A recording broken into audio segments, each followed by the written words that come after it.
E aí, gente, iniciar isso aqui. Hoje a gente vai falar sobre criptografia de chave quântica na aula 13, nosso curso sobre computação quântica. E o foco vai se focar nesse aspecto aqui, que se originou no protocolo BB84, um paper do Charles Bennett e do Gilles Brassard. A gente já passou por toda essa parte aqui, a gente viu partes disso daqui, e alguns algoritmos ou coisas do tipo, mais ou menos nessa região. Finalmente a gente vai para os papers associados a quanto key distribution, né? Ou distribuição de chave quântica, né? Criptografia. Como se comunicar com segurança nesse contexto, né? E eu comecei com essa capa associada ao paper, que foi um paper publicado e também disposto, né? Numa palestra da Conferência Internacional de Computadores na Índia. Tem aquela história que o próprio Charles Bennett conta. Ele conta em inglês, obviamente, mas eu vou tentar meio que traduzir de forma simples o que aconteceu. Em que o Charles Bennett, ele já conhecia o Stephen Wisner, que a gente já viu anteriormente. A gente tem aqui o Stephen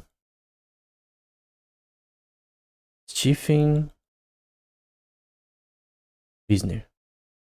Foi o cara que inventou computação quântica. Eu já conhecia ele. Ele foi o cara que, se não me engano, falou para o paper dele ser publicado, ajudou a ser publicado finalmente em 1983. E ele teve uma conversa, parece que na praia, com o Gilles Brassard. Não lembro em qual contexto. E eles estavam falando sobre o Stephen Wisner, sobre essa questão da possibilidade sobre comunicação usando propriedades da física quântica, o spin de partículas.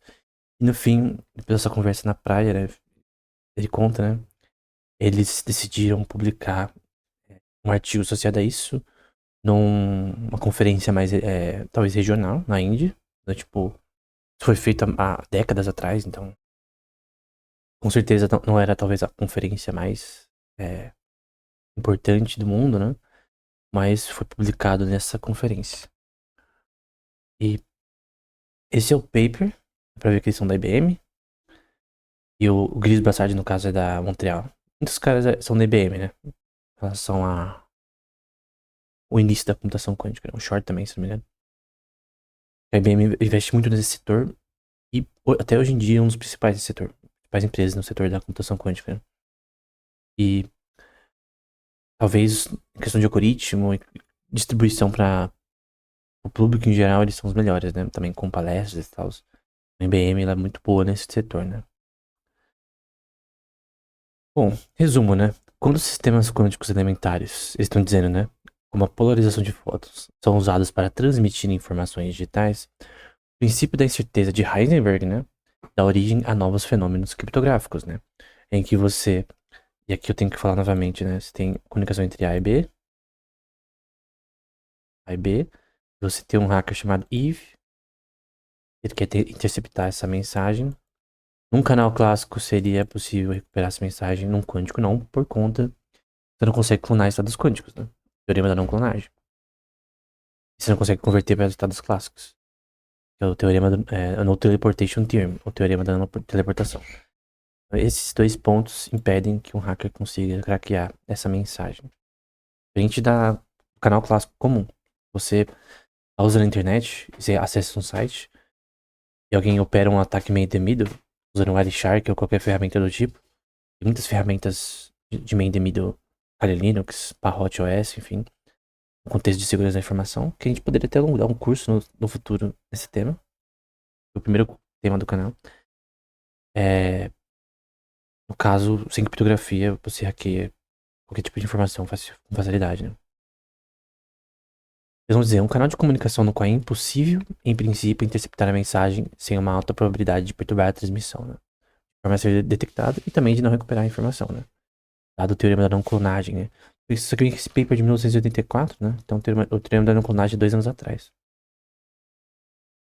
Eles vão dizer, um canal quântico desse tipo pode ser usado em conjunto com canais clássicos. Então você tem o canal quântico e o canal clássico sendo usados mutuamente. Esse aqui poderia ser o clássico, aqui o quântico. comuns e inseguros para distribuir informações de chaves aleatórias, né? Que é um ponto que a gente vai ver anteriormente. Entre dois usuários, com a garantia de que eles permanecerão de forma desconhecida, né? Secreta e tal. Então, essa imagem a gente viu várias vezes. Então você tem os spins das partículas numa função de onda. Você tem as rotações dessas partículas ao longo do tempo. A gente pode representar em zeros e uns. Por exemplo, em bósons, a gente está falando de fótons. A gente pode representar em zeros e uns as rotações desses fótons, que é spin 1. E você tem uma coisa chamada Quantum Key Tossing, que a gente vai ver, que é um algoritmo associado a você ter essa forma de você conseguir decriptar informação nesse contexto. Não é clonar a informação, obviamente. Tem como decriptar essa informação. Bob tem como decriptar a informação de Alice, né? E aqui você tem um exemplo, eu vou usar várias imagens nessa aula. Então você tem a preparação dos estados na ordem específica para representar os zeros e uns de forma concreta, né? Porque está enviando spins de partículas que vão ser representar os zeros e uns. Então a Alice, ela envia essa informação através de um canal clássico. O Bob detecta essa informação e usa uma chave de decriptação para dessa mensagem, né? Outro exemplo, você tem aqui a preparação desses estados no paper original do BB84 Protocol. Hoje em dia tem várias outras versões, modelos mais diferentes, né? Eles mostram, por exemplo, aqui o Entanglement Based KD, que é com base em Entanglement, em teleportação quântica, por exemplo, poderia ser usado. E One Time Pad, né? A gente viu que o One Time Pad não pode ser usado no contexto quântico, né? Mas aqui no contexto clássico. A gente viu em outra aula, né? E aqui isso é alguém tentando hackear os dois, né? Mas enfim. Tem outra imagem, é o mesmo esquema. Você tem Alice, tem Bob, você tem alguém tentando hackear, chamado Eve. Tem a polarização dos fótons. Ela quer recuperar essa mensagem, mas a chave de descriptação só está com o Bob, né? E você tem aqui um canal clássico com fibras. Ou espaço livre, se a gente está falando em vez de um, entre aspas, laser, né? Com fótons sendo mandados de um lado para o outro. Que é normalmente feito, né, em teleportação quântica. E bits clássicos, né? Autenticados nesse canal público. Então é criptografia assimétrica aqui. Você tem a chave pública e privada. Então o Eve consegue ver a chave pública, mas não a privada. E aí você tem aqui como se funcionaria em questões de hardware, questão de redes. Então, você tem a camada de comunicação, os usuários finais e as aplicações em si. A camada de gerenciamento é a camada que você tem realmente os equipamentos de preparação de estados quânticos e para enviar e para receber esses estados corretamente, né? Em que o canal clássico é representado pelas linhas pretas e aqui embaixo o quântico pelas linhas amarelas, né? E aí você tem outra representação, você tem os usuários finais, a aplicação final, que obviamente é interpretada de forma clássica.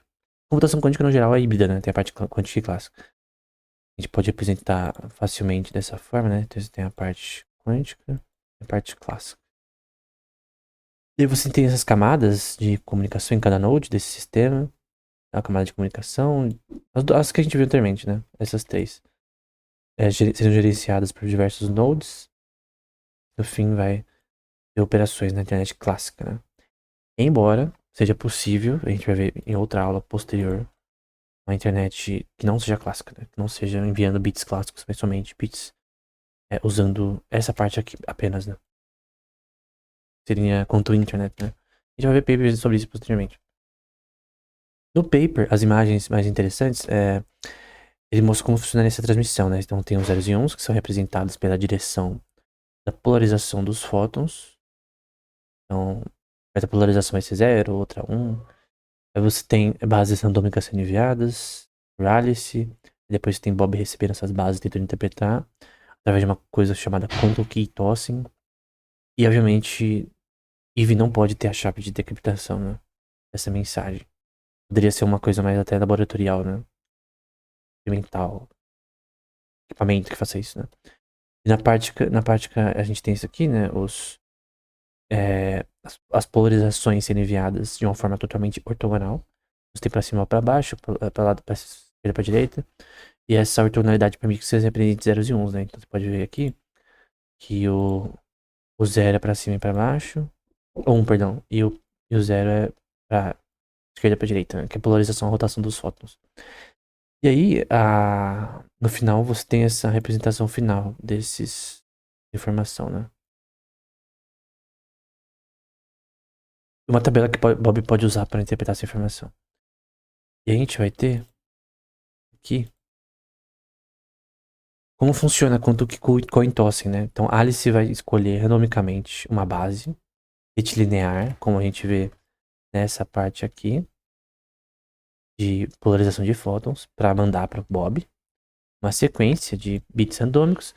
Então, ela codifica essa mensagem. Então, eu quero enviar uma foto de um gato, por exemplo. Então, isso é representável em zeros e uns. Quero enviar para Bob. E seus bits, a sequência de fótons para essa base, né? Usando esse esquema. Aí Bob escolhe independentemente e randomicamente os fótons. E aí aqui você vê, deixa eu pegar novamente a caneta. Por conta que ele pede em seus detectores e a transmissão do canal, alguns fótons talvez não sejam recebidos, né? Aí você tem que corrigir esses fótons. Aí você faz umas coisas chamadas tables, né? Então você vai fazer uma tabela associada a você corrigir esses bits de informação que estão que não foram enviados corretamente, ou que não foram interpretados corretamente. Então você tem esse algoritmo que o Bob, ele tenta, entre aspas, achar qual que é a base certa, né? Enfim. E aí, no fim, ele tem que ganhar, né? Se ele conseguiu fazer isso corretamente, né? Aí a Alice reporta pra Bob se ele ganhou, é a terceira parte do algoritmo, dizendo qual base ela usou. Aí ela certifica essa informação enviando pra Bob, através de um canal clássico, como a gente viu anteriormente. Parte 4, Bob verifica que não teve nenhuma trapaça e coisa do tipo, pra ele saber que realmente é a Alice que tá se comunicando com ele. Aí você tem um agreement, né? Uma concordância associada a tudo isso, associada à base original, né? Basicamente é um algoritmo de comunicação que poderia entrar num site, por exemplo, usando somente tecnologia, ou enviar informação bancária, vamos supor. Até no contexto que a gente falar sobre quantum money, né? Você precisa de criptografia, você precisa de um canal que permita isso seja feito sem que essa criptografia possa ser violada, né? Só que essa versão, ela é a antiga, né? O BB84 Protocol é um protocolo antigo, na verdade. E várias outras versões mais robustas existem, né? Mas ele foi o primeiro. A gente vai falar um pouco sobre criptografia de chave pública na computação clássica. Você tem a pessoa que está enviando a mensagem, a pessoa que está recebendo a mensagem. E aqui, novamente, em verde, eu vou colocar a chamada de plain text, que é o texto em si, ou uma foto, uma informação, pode ser uma mensagem de WhatsApp, não importa. Me encontre 7 da noite, e a final tem que ser mesmo. Então, a Alice tem que. O Bob tem que receber essa mensagem de forma correta, né? E Alice. Quem inventou esse negócio de Alice e Bob foi o Jeff Hellman, por sinal. E aí você vai ter aqui o ciphertext, que é a chave, perdão, a informação criptografada. Quando você entra num site, alguém que está usando ferramentas de análise, pacotes sendo enviados para o site continuamente, você pode fazer isso, tem vários programas para fazer isso. Se você não tiver com um site que não tem criptografia, que não tem HTTPS, por exemplo, tudo que você enviar para o site de senha, cartão de crédito vai ser visto. Por isso você tem que estar num site sempre. Até os browsers já te avisam nisso, que o site não tem HTTPS. Aquele cadeadinho que tem no site em cima, né? É tipo um cadeadinho. Quando não tem esse cadeadinho, né? Quando ele tá em aberto, na verdade ele fica assim, na verdade. Basicamente não tem criptografia. E, na verdade, hoje é fácil ter criptografia porque você tem ferramentas pra você ter a criptografia do seu site de uma forma simples, né? Tem umas ferramentas pra quem faz sites pra isso, de graça. Mas o ponto é que a criptografia de chave pública é diferente porque ela tem duas chaves. Ela é uma criptografia assimétrica, né? Então ela tem a chave pública, que eu vou colocar aqui em roxo. Todo mundo conhece. Então todo site que você entra, o Google, por exemplo, o Facebook, ele tem uma criptografia de chave pública, que é uma sequência de caracteres. Todo mundo sabe. Através dessa sequência de caracteres, teoricamente, é possível você craquear a chave privada. Esse é um ponto. É possível que qualquer pessoa, teoricamente, use a chave pública para conseguir saber a chave privada. Aí você fala, mas como? Isso é inseguro, então. Na verdade, não, porque para você craquear essa chave privada, você precisa fatorar números primos de uma classe muito alta, né? Então você tem que criar um algoritmo FG de X, em que o problema é você fatorar números primos, porque quando você vai criar, por exemplo, uma RSA, por exemplo, é uma das criptografias de chave pública mais famosa, a mais famosa, né? É, você, no processo do algoritmo, né, você escolhe lá os números primos que você vai usar para criar a chave e tal. Não é possível sem saber, sem fatorar esses números primos, porque você, fatorando os números primos você consegue saber que, sei lá, você tá fatorando, por exemplo, vamos supor que seja, os números dados foram 3 e 5. É muito pequeno, né? Mas se eu for fazer, por exemplo, 3 elevado a 5 e 5 elevado a 5, aí o negócio fica mais tryhard. Quanto maior os números primos que eu tô fazendo, obviamente mais questão de questões computacionais daqui vai ficar complexo. Tem chaves de, por exemplo, 2048 bits, que já é o padrão atualmente. 720 bits per RSA já é craqueável. Mas 2040 pra cima, 5080 pra cima já é totalmente tryhard. É de hackear. Só que o grande ponto, eu quero que você entenda, é que é possível craquear, teoricamente. Mas no momento, demora, não sei tantos anos, centenas de anos ou dezenas de anos pra você conseguir craquear uma RSA de tantos bits. Então é 1024 bits, por exemplo. Tá? Normalmente eu acho que nem tanto, mas 2048 é mais tryhard. Essa é mais difícil. Por isso a computação quântica vem aí, algoritmo de Shor, coisa do tipo, para tentar quebrar isso, né? Mas esse é o ponto. A RSA funciona assim. Criptografia de chave elíptica é outra coisa. AES é um pouco diferente, porque só tem uma chave que é privada. Enfim.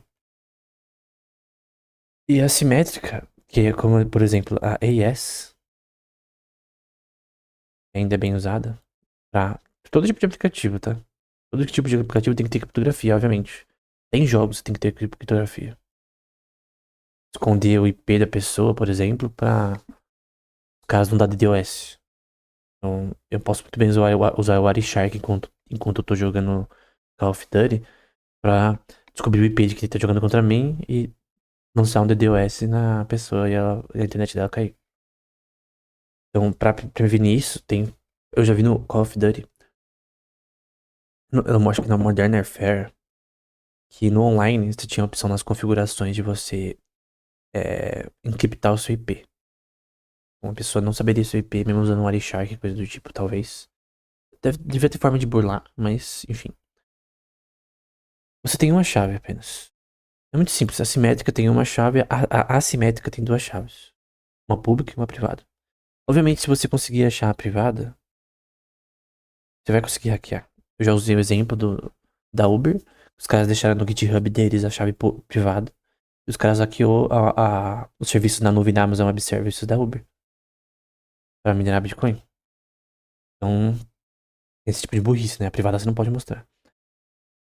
E, no caso... E tem várias formas de você conseguir a privada de outras formas, né? Mas, enfim. Não vem ao caso aqui. Então, tem a parte de encriptação e a decriptação. Então, é basicamente isso. É uma chave privada. Se você achar privada, você já consegue hackear. No contexto da computação quântica, você teria aqui, por exemplo, de uma forma mais clara, o canal em si, em 1310 nanômetros. O quântico, né? Canais encriptados, tem o clássico quântico. Assim, todo o sistema com relação a proteger essa informação em trânsito, né? Como a gente vai ver mais posteriormente. Então, você tem aqui a Alice, tem a chave, de encriptação e decriptação. Só que diferente da clássica, você tá tendo um canal de comunicação que usa uma tecnologia diferente, né? Com base em spin de partículas. Você tem um clássico também. É um quântico clássico agindo conjuntamente. Tem esse paper. Eu não vou no paper original do de Fialma. Lembro de uma vez, uma prova na faculdade, primeiro semestre, da FECAP. E eu lembro que o professor, ele colocou uma questão que dizia de forma bem simples. Eu já estudava computação quântica na época, já tinha lido o paper original do Diffie-Hellman de criptografia, chave pública, e falava assim, defina a criptografia. Então eu já na época, 2021, eu já estudava computação quântica. Eu tinha acabado de terminar o curso do Shor. Alguns meses eu tinha terminado o curso do Shor e do Chuang, no tema, DDX.org. Me meti. Então, cara, no mínimo, eu sabia o que era criptografia. Explicar. No mínimo, tipo, uma pergunta pra bebê. Explique o que é criptografia.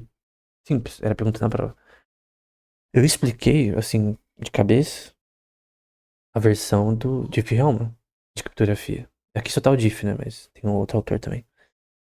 Não é esse paper, é outro, é o original mesmo deles. Acho que 1975. Aqui em 1988. Eu lembro que o professor deu errado. Aí eu falei, cara, como que eu dei a definição original? Eu tenho certeza que eu tinha certeza que tava certo, né? Era um tema que obviamente eu já conhecia. E ele deu errado, cara. Eu achei, nossa, cara, o professor não sabe o que que é de fato criptografia, porque eu achei estranho. Ou ele pode ter pensado que eu colei, né? Ele pode ter pensado que eu colei. E tava na época da pandemia, né? A prova foi online, né? Era uma pandemia, pra quem não lembra, né? 2021 ainda no auge. Não, você não podia ir pra universidade, enfim. Então, a prova foi online. Então talvez ele deve ter pensado que eu colei, talvez, enfim. É a única solução óbvia, né? Mas o ponto é que criptografia, do ponto de vista mais básico possível, e principalmente chave pública, é uma forma de você esconder uma mensagem e mesmo assim conseguir autenticar ela de forma rápida, né? Porque se demorar muito não adianta. Tem uma criptografia louca lá que não demora 1000 anos. Por exemplo, sei lá, pode ser n elevado a 3 de dificuldade computacional, o negócio vai demorar pra caramba pra ser feito, né? Esse paper é só falar algumas coisas relacionadas ao tema. E eu gosto dessa citação aqui, né? Ele vai falar: o primeiro aspecto da criptografia de chave pública simplifica grandemente o gerenciamento das chaves, especialmente em grandes redes de comunicação. Isso aqui é uma coisa importante: gerenciar chaves, né? É chamado de key distribution, ou distribuição de chaves, de forma a um par de subscribers comunicarem de forma privada usando uma criptografia ponta a ponta, né? Sabe no WhatsApp que fica falando criptografia ponta a ponta, né? Eles devem ter ambas cópias da mesma chave criptográfica, a chave privada, e essa deve ser deixada em segredo de qualquer um que nós não queiram confiar. A pública todo mundo consegue saber, menos a privada, né? E ele cita o paper do Merkle, que é muito importante para mim para criptomoedas, então, porque é uma forma de um algoritmo de autenticação, pode ser usado na internet ou para aplicações, é usado nas criptomoedas em estágios dos blocos encadeados, né? E esse algoritmo original do Merkle Tree, então você tem um puzzle que tem uma constante, e esse puzzle é na verdade isso daqui. Opa, acho que eu tenho que pegar aqui para depois mostrar. E você tem um conjunto de hashes, no top hashes tem uma família de hashes, por isso Merkle Tree. Tem os blocos em dados, e é de baixo para cima, né? E você tem uma coleção de hashes que tem relações um ao outro e que estão associadas a um top hash. E isso cria um sistema de autenticação em que você não consegue inverter esse sistema, né? A não ser que você tivesse uma forma tryhard aí de burlar essa questão. Mas aqui é um algoritmo de autenticação. Esse é o ponto, né? Então, Ache uma chave randômica usada por A. E aí, o universo desse puzzle. Eu sempre penso nessa imagem aqui, né? De uma árvore de hashes. E ele fala um pouco sobre key distribution, né? Eu vou colocar aqui minha caneta. Uma distribuição. Então, cada unidade ou comando que alguém desejaria seja transmitida, né? Nesse chamado codebook. E aí gerará a sua primeira transmissão. Se tem um conjunto de dados aí associados a essa comunicação entre várias pessoas. Essas, como por exemplo, você entrar num site. Esse seria então enviado para o site central, onde os nomes e transmissões envolvidas entrariam nesse codebook, né? E num site você tem isso, você tem uma criptografia de chave pública que permite que as pessoas entrem com criptografia em trânsito. No contexto, principalmente, não em trânsito, mas dentro do site, onde você, por exemplo, vai pôr senhas, vai pôr coisas dentro do site, input, que deve ficar seguro, né? Ninguém pode. Nessa comunicação em trânsito entre o seu computador celular e o site e o servidor do site, alguém que intercepte essa informação usando um ataque meio indebido, num software pra isso, que é bem simples de fazer, Tercap da vida, Wireshark, você ter uma forma de essa informação não passar. Porque, cara, se não tivesse isso, cara, basicamente você não ia poder ter vendas online na Amazon, na qualquer site que você compra alguma coisa. Não poderia, por exemplo, comprar jogos no videogame. Então você vê a importância desse tipo de algoritmo. Então o codebook seria então distribuído. Em essência, nós estamos especificando a natureza de um canal de comunicação entre Alice e Bob, né? Que é XY aqui, denotando ele, né? Não é um canal direto de comunicação, mas algo assim. E X publica a primeira transmissão no codebook com o seu nome, né? Isso é uma coisa chamada handshakes, né? Tem uma forma em que você tem estrutura de comunicação em que o usuário A, entrando no site B, servidor, tem uma estrutura de comunicação lá associada a TCP/IP, é o nome, né? TCP/IP, essa comunicação. O site saber quem é você, de onde você tá, coisas associadas à sua IP, à sua máquina, coisa do tipo. A autenticação pra entrar dentro do site. Isso é bem rápido, hoje em dia. Mas naquela época, cara, 78, a gente não tinha internet, cara. Então, mesmo no tempo desse paper aqui, e o paper de 1975, não tinha internet, cara. Isso aqui é antes da internet. Então, são papers que são importantes pra criação da internet, cara. Sem o avanço da criptografia, da teoria da informação, teoria da comunicação de Shannon, teoria dos números, por por Gauss e Legendre, coisa do tipo que é importante para criptografia, e nesse contexto, não teria internet, basicamente. Internet segura, né? Não funcionaria. Você vender coisas na internet. Uma coisa importante, o paper, ele vai falar sobre um método que é de O, Big O, N sobre 2. Pelo menos é isso que eu entendi. Opa. Olha eu fazendo o que eu faço no Word. Então, ele cresce quadraticamente, esse algoritmo, né? Ou seja, ele é um pouco lento. Alguém poderia, na época, né?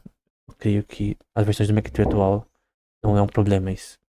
Então, é um algoritmo que será bem rápido, né? Se um método exponencial fosse possível, assim, talvez, né? Velocidade aqui é mais rápido, né? Então, aqui é mais computacionalmente difícil do que esse daqui. E oferecer vantagens de técnicas tradicionais. O problema poderia ser oferecer leverage para um sistema ser hackeado, né? Obviamente tem que ter um sistema que tem uma criptografia que é resistente a ataques. A própria criptografia de chave pública da RSA, ela é resistente a ataques, ao ponto que é impossível quebrar a RSA de 2048 bits no momento. Enfim, no momento. E não que não exista um algoritmo que consiga, classicamente. Mas tem um algoritmo de Shor, algoritmo de computação quântica que consegue resolver esse problema, né? Então, aí ele faz uma conjectura, né? E um método exponencial é possível, né? Vamos supor que esse problema fosse NP. E ele tá dizendo que poderia ser possível encontrar um problema P, né? Exponencial. Ou seja, que é rápido. Polinomial, né? Você quer falar, cara, eu acho que é possível criar um Merkle Tree que seja mais computacionalmente fácil do que o que eu tô sugerindo aqui, né? Enfim. E aí, pra essa aula que eu descobri esse tema, pesquisando, né? Que é a versão quântica de Merkle Tree. Então você tem Quantum Merkle Tree. Vários algoritmos você tem a versão quântica, isso é normal. Então você tem a mesma estrutura. Você tem um Merkle Tree com L igual a 2 de input blocks iniciais, né? Nessa região aqui. Então, são blocos de hashes. Nesse sistema parece um diamante, né? Se a gente for ver assim a estrutura. Só que a forma de computação é diferente. Eu só vou apenas falar mais ou menos como funciona. Eu acho que eu coloquei errado. O 1 tá aqui. Na primeira parte você tem a função commit. Que você tem um input de n qubits. Você está usando computação quântica. Lambda é um parâmetro de segurança. Lambda igual a 3b aqui. Esse vai ser o número de blocos que você tem. De hashes. E aí você tem cada node U. Nesse blocos cria um registro de qubits B. É o 3B tem a ver com isso. Aí você inicializa o estado. Que vão ser computados nesse sistema. São os blocos. Os N blocos. Que estão associados a outros N blocos. No estilo Merkle Tree até o node root, né? Raiz. E aí você, nesses estados, aplica a função G nesses estados e retorna todos esses qubits, né? Que vai ser enviado para o verificador para provar que daqui tá certo. É um algoritmo de verificação, porque o Merkle Tree ele é um algoritmo de verificação, só que aqui usando computação quântica. Né? Aí tem a segunda parte que chama decommit, em que você vai ter S dentro desses blocos encadeados do Merkle Tree. Aí você vai ter as folhas, entre aspas, né? Que é normalmente visto como folhas daqui. As folhas da árvore, né? E aí você vai ter em cada RS que um B qubit, que são B uns estados que você está analisando. Tem de novo a função lambda como sinal de segurança. E essa parte aqui vai falar aqui, ó, para cada node U em RS, crie um registro, né?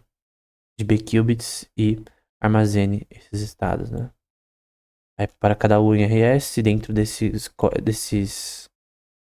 encadeamento de hashes, do menor para o maior, né? Você aplica G, uma função desses estados, mensura esses estados computacionalmente, né? No fim, o que você quer é um algoritmo de verificação. Então você quer um aplicativo usando computação quântica que verifique informação nesse contexto. Não é nem questão de criptografia, mas é um tipo de algoritmo diferente. Eu não sei se aqui é mais resistente que uma versão clássica do Merkle Tree. Não é dito no paper, eu não sei exatamente. E aí a gente vai para um tema chamado, que a gente vai ver posteriormente com mais detalhes, que é chamado de criptografia pós-quântica. Tá falando sobre quantum key distribution, isso é diferente de criptografia pós-quântica. Né? Um é sobre a comunicação de A até B, e isso aqui é sobre criptografia em si, resistente a ataques quânticos. Né? Então você tem coisas com relação a ataques, né, como o algoritmo de Shor e de Grover. O Shor para craquear RSA, o de Grover para craquear hashes. Tem um banco de dados de hashes, você consegue achar colisões desses hashes, né? Então, eles podem, no futuro, né, num momento, de repente, ter um computador quântico que quebre isso daqui, né? O algoritmo de Grover, por exemplo, aqui tá sinalizando de uma forma bem correta. Ele é útil para craquear a criptografia de chave elíptica, que é associada a você a estrutura matemática associada a elipses ao invés de fatorar números primos. A RSA tem a ver com fatorar números primos grandes. Essa daqui tem a ver com curvas elípticas. E é outro contexto. Então, o algoritmo de Grover é aplicado nesse contexto. E o de Shor na RSA, né? Também, e de SA também. É de campos finitos, né? Isso aqui é muito importante porque eu lembro de apenas uns slides de um curso sobre criptografia que fala bastante sobre campos finitos, né? Como é importante isso para a teoria da criptografia. Enfim, e sidechain análise também, né? Tem várias formas também nesse contexto. Tem outros slides sobre isso. Formas de defender, né? Então, quais tipos de algoritmos seriam quantum safe, né? Seguros contra a computação quântica, ataques usando isso. A gente tem várias questões de ataques, tem vários papers que eles citam aqui, né? Então, em computação clássica você tem ataques de side channel, né?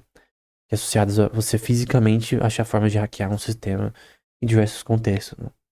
E algumas vezes de uma forma usando equipamentos bem interessantes. Eu vi um cara no YouTube falando sobre side channel analysis usando um equipamento eletrônico para saber analisar ondas, né? Você consegue converter, parece, os bits de informação do computador em ondas e conseguir, assim, achar coisas que você pode usar para fazer um ataque. Eu não manjo muito de side-chain analysis, mas eu creio que é um tema muito importante. Eu não manjo do ponto de vista prático, né? É uma coisa muito usando equipamentos específicos para isso e tal, enfim. Não necessariamente, mas normalmente é isso. O Power Analysis Attacks são coisas com equipamentos físicos que você tem que ter para fazer isso daí, né? Tem vários desse tipo, né?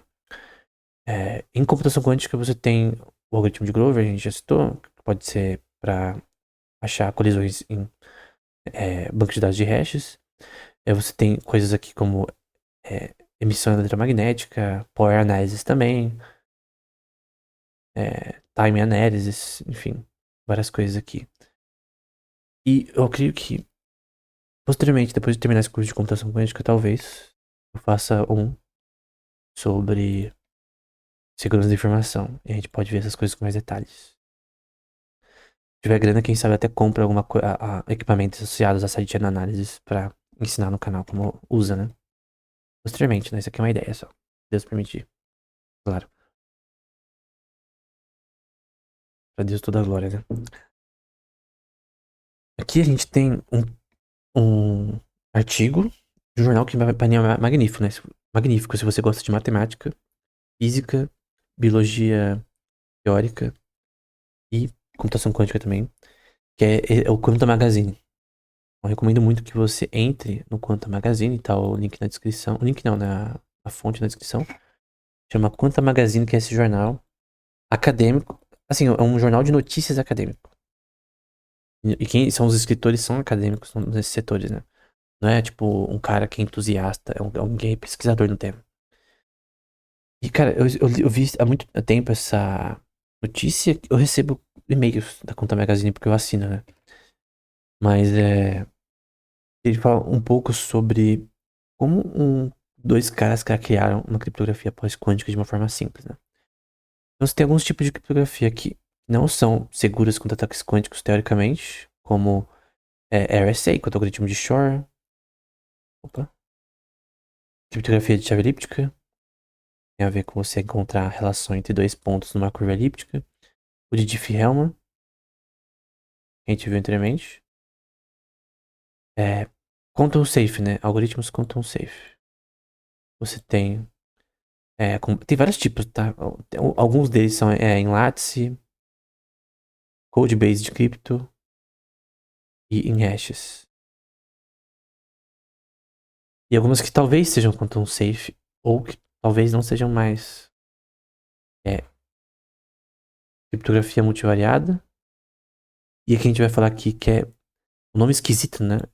Criptografia baseada em isogenia, ou Isogeny Based Cryptography, né? Quando eu vi pela primeira vez isso, eu achei bem difícil. Há um tempo atrás. Eu escrevia um blog, né? No Medium, chamado Levi, e o outro chamado Solifugai. Que ainda existe, que eu já mostrei no canal, que eu falei um pouco sobre esse tema, né? É no livro também, eu já escrevi sobre esse tema, e é um tema bem difícil. Mas, basicamente, você achar um mapa entre a relação entre duas curvas elípticas, tem a ver com topologia, coisas do tipo, né? Então, basicamente, você tem esses conjuntos de inputs associadas a curvas elípticas, e você tem que mapear entre elas para conseguir craquear a chave privada que você quer. Então, também, assim como o RSA, tem a ver com fatorar números primos grandes, você tem aqui um problema computacional que é difícil demais. Como que você acha um mapa entre duas curvas elípticas, né? Pra craquear essa criptografia. É assim como eu comecei, é uma coisa que é difícil computacionalmente. Então, com base em um problema difícil de resolver computacionalmente, essa criptografia é baseada. Ninguém consegue craquear. Porém, eles vão dizer, né? Eles começaram com uma coleção de pontos conectados por arestas chamadas de gráfico. Aqui tem a ver com o próprio... A explicação desse tipo de criptografia, com isogenia singular, né? Cada ponto representa uma curva elíptica diferente. Então, cada ponto é uma curva elíptica. E teve muito a ver com o Newsable também, né? Se você puder transformar uma...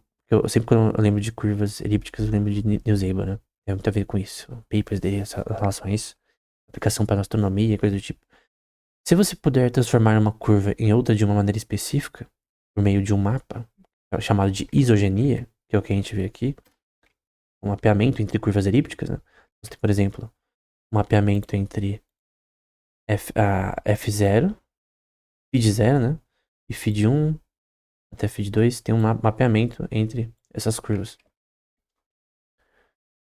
Desenhe uma aresta entre o par de pontos. O gráfico resultante é enorme e fácil de se perder dele. Se você der uma caminhada relativamente curta por suas bordas, chegará a um lugar que parece completamente aleatório. Ou seja, ao tentar achar o caminho correto nesse sistema, você pode ir para lugares que nunca vai fazer você achar um mapeamento correto.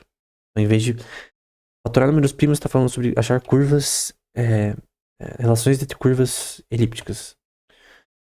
Porém, aí vai ter um tipo chamado isogenia supersingular Diffie-Hellman, que é um algoritmo criptográfico pós-quântico baseado na dificuldade de calcular as isogenias, né, esses mapas entre curvas elípticas.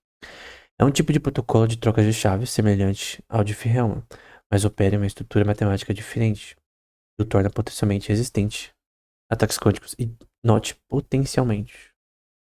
Potencialmente. Qual que é o ponto? Esses dois pesquisadores, eles se depararam com um artigo publicado por um matemático chamado Ernst Kane, em 1997, que a gente já vai ver, que é o ano que eu nasci. Nele havia um teorema que era quase imediatamente aplicável a essa criptografia chamada isogenia supersingular de Diffie-Hellman. Então, essa é uma questão que tem a ver com teorias da complexidade, né? Se alguém acha, tipo, é possível P seja igual a NP? Se P for igual a NP, então talvez seja possível que é, seja exista um algoritmo de fatorar números primos de forma rápida, de forma computacionalmente rápida, então poderia dizer Big O, notação N, ou até mais rápida ainda, raiz quadrada de N. Tem um algoritmo que pode fatorar números primos assim, no momento? Não. Desde o crivo de Erastótenes, né, com relação à fatoração de números primos lá do grego, né, greco-romano, até hoje em dia não foi criado um algoritmo que consegue fatorar números primos no nível que é necessário para quebrar a RSA, por exemplo. Só que será que existe? Não se sabe. Aqui eles acharam que existe um algoritmo que não era necessariamente conhecido para aplicável nesse contexto. Por isso que normalmente é falado, nossa, esse paper aqui é legal na matemática pura, mas nunca vai ser útil. É uma falácia. Então, esse paper, não necessariamente o autor achava que seria útil para esse contexto, mas é útil para um contexto que nasceu posteriormente, né? Que é a criptografia pós-quântica, né? O que aconteceu? Por fim, para recuperar a Secret Walk de Wallace, Estrick e DeCook, que foram os pesquisadores, examinaram o produto de duas curvas elípticas, né? A curva inicial de Alice e a curva que ela enviou publicamente para Bob. Essa combinação produz um tipo de superfície, que é muito importante aqui, chamada superfície abeliana, né? E eles usaram essas superfícies abelianas, teorema de Kane, né? Aplicado a elas, e as informações extras que Alice deu a Bob para descobrir cada passo que Alice deu, né? Então, o fato que você tem uma superfície abeliana nesse contexto permite o teorema de Kane ser aplicado. E o ataque de Cassidy-Crew quebrou a versão menor da segurança em 62 minutos. Isso 2 dias depois de descobrir esse algoritmo, esse teorema do Kane. E outro especialista ajustou o ataque para conseguir fazer isso em 10 minutos. Então, algumas horas para quebrar a de alta segurança. Ou seja, o que era para ser uma criptografia super tryhard, que seria impossível o computador clássico resolver, e obviamente um quântico, caiu por terra. Por conta de que acharam um algoritmo. Então você vê um avanço da matemática pura, teve uma implicação na matemática aplicada. E que destruiu totalmente, aniquilou essa criptografia. A questão é, todas as formas de criptografia têm um algoritmo em que P igual a NP ou enfim. Esse é o paper do Esther Kane, ele escreveu 2. E esse é o segundo. Eu acho que esse daqui é melhor porque ele é mais detalhado na questão em si que ele queria falar. Ele fala muitas coisas nesse teorema, tem várias provas, mas o ponto central, assim, que você tem que lembrar associado a ele, tá no começo desse paper e não no outro. O outro ele não explica de forma tão clara assim. O principal objetivo desse artigo, ele vai dizer, qual é o objetivo desse artigo, que é uma sequência a esse artigo anterior, é provar a existência de curvas C de gênus 2, admitindo morfismos. Morfismos tem a ver com topologia, né? Tem uma estrutura, por exemplo, que é homeomórfica a outra, por exemplo, que é igual a outra. Por exemplo, uma caneca, ela tem gênus 1. Então o gênus da caneca é igual a 1. Um gênus.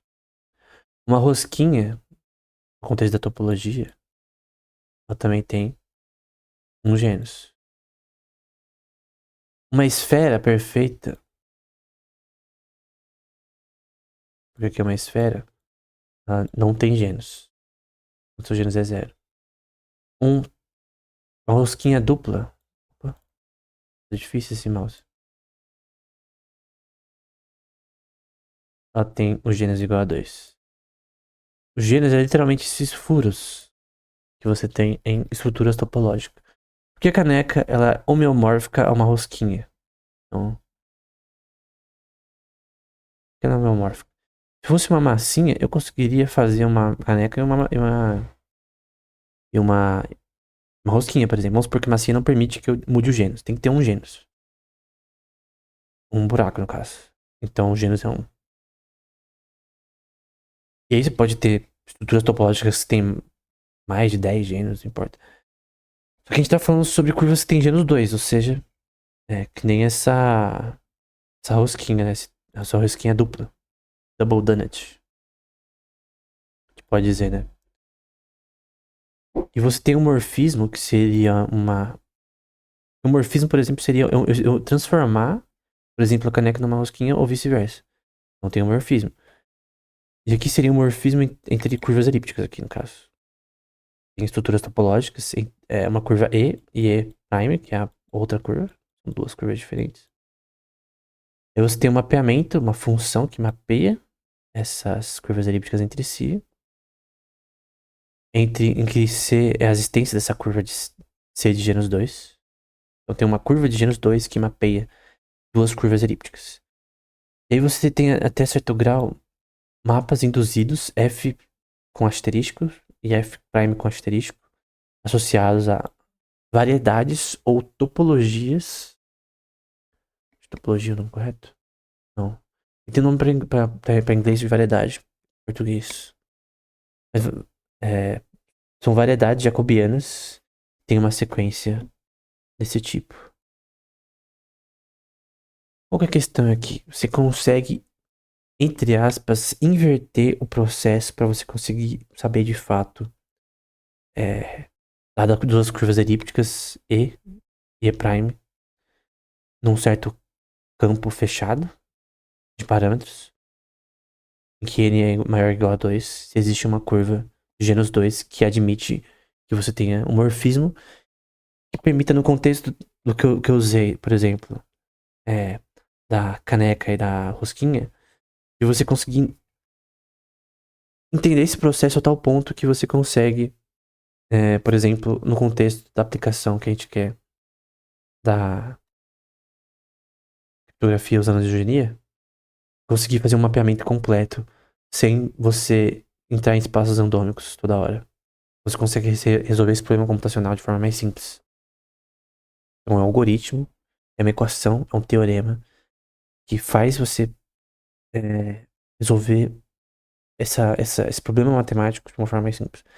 Tudo de criptografia tem a ver com problema matemático que tem que ser resolvido. Até a criptografia do Bitcoin, por exemplo. Tem a ver com o Proof of Work, que é um algoritmo que você tem que resolver. Então, basicamente, esse específico, né, tem a ver com curvas elípticas e topologia e morfismos associados a essa topologia. Tem a ver com temas específicos de topologia associados a essa questão. Que homeomorfismo, endorfismo são tudo associados a coisas na topologia, né? Então, o ponto é que você consegue fazer um algoritmo que resolve esse problema mais rápido. E eles acharam esse algoritmo lendo o paper do Kanye, que é esse daqui e esse daqui, e aplicaram isso e resolveram o problema de forma mais rápida. Então, a questão é, existe um algoritmo desse tipo que permitiria um computador clássico simples? Um laptop comum. A ênfase é que foi um laptop comum. Tipo, o computador da sua casa lá, não tem nem uma GTX direito, se ele consegue resolver um problema que não seria resolvido nem por um supercomputador. Então, você tem um problema que um supercomputador é basicamente uma sala cheia de hacks, cheia de servidores que agem conjuntamente. Estilo o no Japão, por exemplo. Tem o Sierra da IBM, mas tem o Fujitsu, uma coisa assim do Japão. E se você tem um algoritmo melhor, cara, tem uma capacidade computacional, por exemplo, vamos supor que o problema era esse, e você consegue, o melhor algoritmo rodava nessa velocidade, e você acha um algoritmo que roda nessa velocidade, obviamente você vai resolver o problema mais rápido. O input, o N, ele cresce de forma menor. Então, mesmo que o input cresça, é mais rápido. Até para otimização em jogos, por exemplo, você tem um Minecraft que roda no celular no Ultra, GTA que roda no Ultra. Você tem uma lower bound, não tem o mínimo que você precisa de dissipação de energia, né, de capacidade computacional para fazer o jogo rodar. Mas se você achar algoritmos para optimizar isso daí, você consegue fazer mais rápido. Então, essa é a intuição. Então a questão é, uma coisa que a gente achava que estava no reino do NP, o NP hard, a gente achava que estava aqui. Então o problema essa criptografia aqui, a gente achava que era ou BQP ou NP hard, vamos supor. Ou NP hard. Que é pior que NP complete. NP hard é pior, mais ainda daqui. Só que na verdade, esse algoritmo existe um algoritmo P que resolve ele de forma polinomial. Ou seja, ele tá aqui. Vai mudar de cor? Então esse algoritmo ele tá aqui, na verdade. A questão é, quais problemas estão em P? Eles acharam um algoritmo. Só que isso mostra que, cara, tudo aqui é ignorância, né? De repente NP é igual a NP, mas é só a nossa ignorância que não permite, né, a gente resolver problemas que têm resolução. Então, NP é igual a NP? É igual a P? Não sei. Mas nesse caso, esse problema aqui, ele está em P. Mas ninguém sabia. Seja usando inteligência artificial, usando computação quântica, computação neuromórfica, ou criando algoritmo em formas de, às vezes, provar que NP é P em alguns contextos. Então, a gente terminou tudo isso aqui. A gente terminou agora também o DB84 Protocol. A gente talvez vai um pouco mais pra cá agora, em questões associadas a hardware e coisa do tipo. Mas o ponto que deve ficar claro, né, é que você tem formas de resolver criptografias criando algoritmos mais inteligentes, né? Pra terminar, né? Essas imagens eu gosto bastante, né? aplicações para o futuro, né? Isso aqui é uma imagem de um paper da Nature que fala sobre comunicação usando quantum distribution.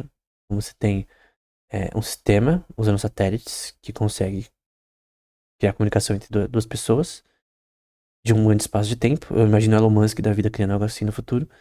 E vamos supor que você tem Quantum RAM, que a gente vai falar posteriormente, Quantum Repeaters e outros elementos necessários para chamada de internet quântica, né?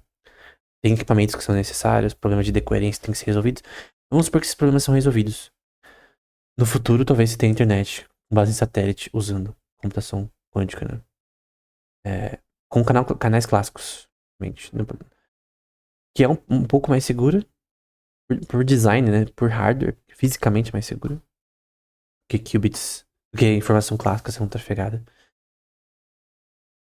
Não é mais rápida do que a luz, como a gente já viu anteriormente. Se fosse mais rápido que a luz, ainda seria mais legal ainda.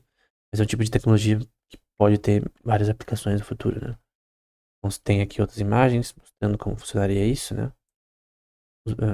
Por satélite. O sistema eletrônico, como funciona, né?